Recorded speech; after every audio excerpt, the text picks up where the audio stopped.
आज अखंड भारत के एक ऐसे महापुरुष की कहानी हम आपको बताने जा रहे हैं जिसे सुनकर हमें यह ज्ञात हो सकेगा कि हमारे मन के विचार हमारे जीवन पर कितना असर डालते हैं। उनकी कहानी की ओर बढ़ने से पहले मैं उनके बारे में एक बड़ा ही रोचक प्रसंग आपको सुनाना चाहता हूँ। एक बार सिंध के वताया फकीर किसी गांव में बैठे थे। तभी एक धोबी रोता हुआ उनके पास आकर कहने लगा, महाराज मेरा गधा गुम हो गया है, बताइए मैं क्या करूं। तब उन्होंने उसे कहा, तुम्हारा गधा अगर गुम हो गया है तो तुम्हें उपाय बताता हूं, तुम जमाल गोटा खा लो। जमाल गोटे का अर्थ होता है जुलाब खा लो। उनके शिष्य वहां बैठे हुए थे। वह यह बात सुनकर हंसने लगे। वह धोबी उनकी आज्ञा मानकर वहां से चला गया। थोड़ी देर गुजरी, एक सेठ आकर उनके पास रोते हुए कहने लगे, महाराज कल चोर ने मेरा धन चोरी कर लिया था, बताइए वह धन मुझे कहाँ मिलेगा। तब वताया फकीर अपनी मस्ती में कहने लगे, तुम्हारा धन गुम हुआ है, तुम्हें चोर को ढूंढना है। एक काम करो, जमाल गोटा खा लेना, तुम्हें चोरी हुआ धन प्राप्त हो जाएगा। अब इस प्रकार वह सेठ भी वताया फकीर की आज्ञा मानकर अपने स्थान पर चला गया। दूसरा दिन हुआ। वह सेठ और धोबी संत जी के पास आकर उन्हें धन्यवाद देते हुए कहने लगे, महाराज आपके शब्दों ने तो कमाल कर दिया। धोबी बताते हुए कहने लगा, मैंने आपकी आज्ञा मानकर घर जाके जमाल गोटा खाया। जैसे ही मैंने यह जुलाब का रसायन खाया, मेरे पेट में अतिसार होने लगा। बार बार मुझे शौच में जाने का ख्याल होने लगा। पहले जमाने में पक्के शौचालय तो होते नहीं थे, इसलिए जंगल में जाना पड़ता था। मैं जंगल की ओर भागा और जैसे ही मैं शौच करने के लिए जंगल में गया तो मुझे वहां अपना गधा मिल गया। धन्य हो महाराज, आपकी वाणी सच हो गई। इतने में वह अमीर सेठ भी बताते हुए कहने लगा, महाराज मैंने आपकी आज्ञा मानकर यह जमाल गोटा खा लिया।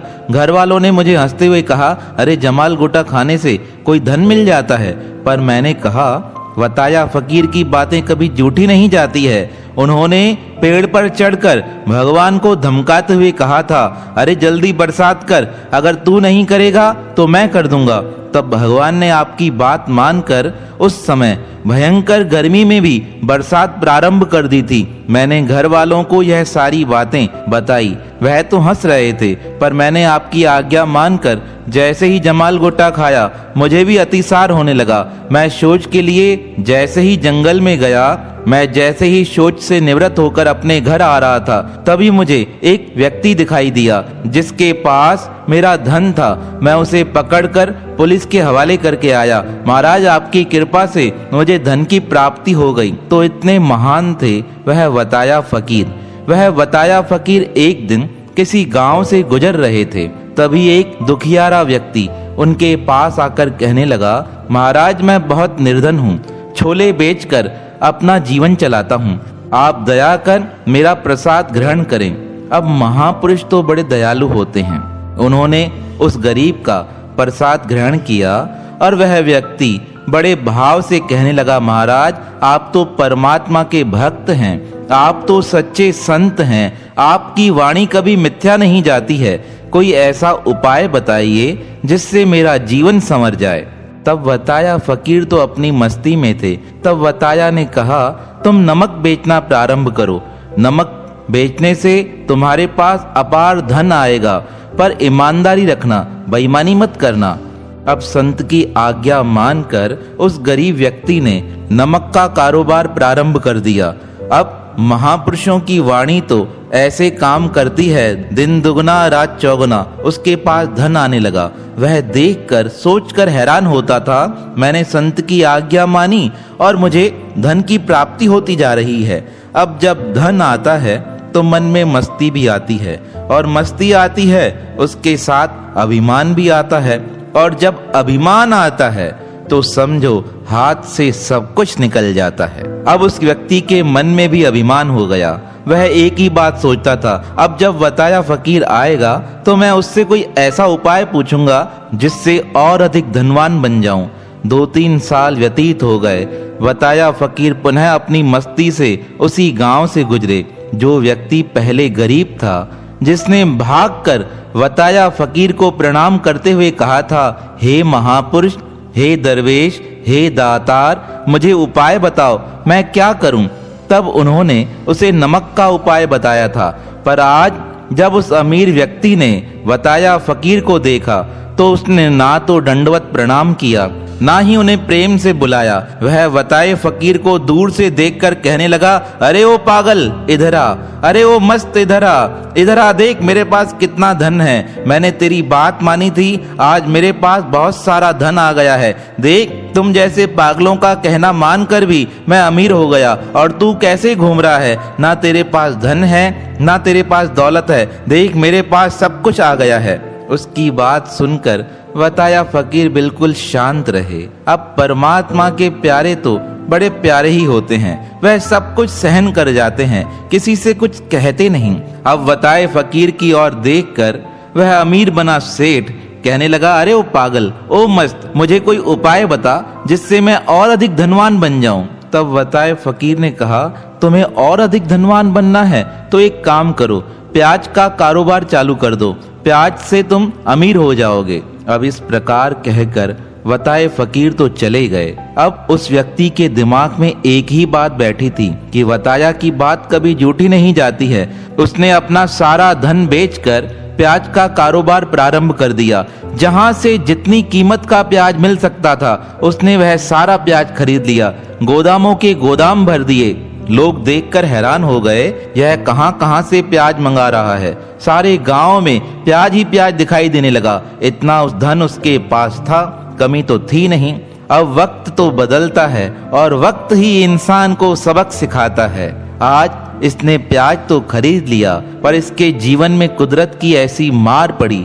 उस साल इतनी बरसात हुई कि जहां जहां इसका प्याज पड़ा था वह सारा का सारा प्याज सड़कर खराब होने लगा। इसने बहुत प्रयास किया कि मैंने महंगा प्याज लिया है, जल्दी से जल्दी बिक जाए, इसकी कीमत मिल जाए, लेकिन बरसात तो इतनी ज्यादा थी, गोदामों में पड़ा प्याज भी सड़ने लगा। इसे चिंता होने लगी, अगर मेरा सारा प्याज सड़ के खराब हो जाएगा तो मुझे इसकी कीमत नहीं मिल पाएगी। पर इंसान के हाथ में कुछ नहीं होता है, जो होता है वह परमात्मा के हाथ में होता है। परमात्मा ने ऐसी लीला की, इसका सारा प्याज सड़ के खराब हो गया। लोग खरीदने के लिए राजी नहीं हुए। अंत में यह कर्जदार बन गया और इसके ऊपर इतना कर्ज चढ़ गया जो चुकाते चुकाते इसे पुनः अपने पुराने धंधे पर आना पड़ा। जो व्यक्ति कभी संतों के आशीर्वाद से अमीर बना था, आज पुनः गली गली में छोले बेच रहा था। 2 साल पुनः व्यतीत हो गए।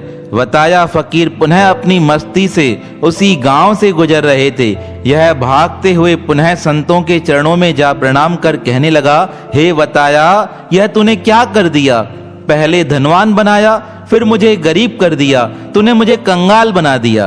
तब वह फकीर संत हंसते हुए कहने लगे, मैंने कुछ नहीं किया है, जो किया है तुम्हारी भावना ने किया है। वह कहने लगा, मेरी भावना ने मुझे कैसा फल दिया है? तब वताया समझाने लगे, जब पहली बार तुम मुझसे मिले थे, तुमने कहा था, हे संत, हे दरवेश, हे परमात्मा के प्यारे, हे सच्चे भक्त, मुझे कोई राह दिखाओ जिससे कि मैं धन कमा सकूं। जो पहला मार्ग तुम्हें बताया था वह एक संत ने बताया था, वह समझदार ने बताया था, वह परमात्मा के प्यारे ने बताया था।